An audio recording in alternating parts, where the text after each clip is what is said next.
Kasus kejahatan yang terjadi di wilayah hukum Polres Badung, khususnya di kawasan Kuta Utara, yang dikenal sebagai pusat pariwisata Badung, mengalami peningkatan selama tahun 2024.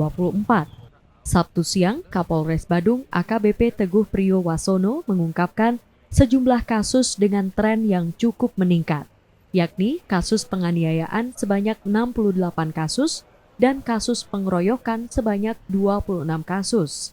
Selain itu, Polres Badung juga mengungkapkan kasus pencurian dengan pemberatan 31 kasus, curanmor 18 kasus, pencurian biasa 52 kasus, curas 4 kasus, premanisme 2 kasus, pengungkapan penyalahgunaan distribusi BBM 3 kasus, kekerasan seksual 4 kasus, dan korupsi 1 kasus. Meskipun angka kasus penganiayaan dan pengeroyokan cukup tinggi, pihak kepolisian juga berhasil menunjukkan upaya yang lebih baik dalam pengungkapan kasus dibandingkan tahun sebelumnya. Tercatat di tahun 2024, ada sebanyak 481 kasus kejahatan atau meningkat 9,3% dibandingkan tahun 2023 yang tercatat 440 kasus. Untuk itu, Kapolres Badung Teguh Priyowasono juga berhasil mengungkap sebanyak 306 kasus kejahatan sepanjang tahun 2024 atau meningkat sebesar 3,7% dibandingkan tahun 2023 sebanyak 295 kasus.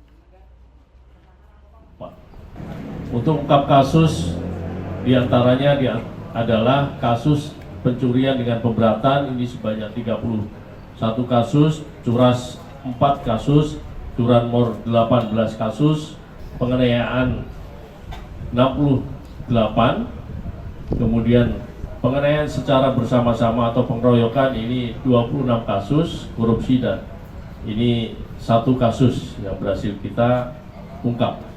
Perbandingan kasus dengan tahun sebelumnya yaitu 440 kasus, kemudian di tahun 2024 481 kasus ini mengalami kenaikan sebanyak 40 kasus atau 9,3%.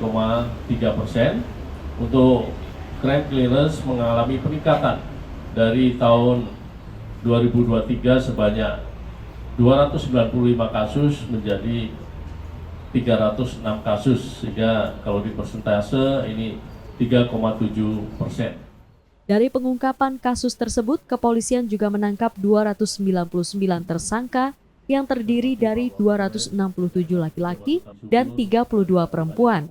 Di antara para tersangka tersebut, 26 orang diantaranya warga negara asing dan 273 warga negara Indonesia. Untuk itu, Kapolres Badung akan terus berupaya memperketat pengawasan dan meningkatkan kerjasama dengan berbagai pihak, seperti masyarakat, pemerintah daerah, dan juga stakeholder terkait lainnya. Komang Suarbawa, Kompas TV, Badung, Bali.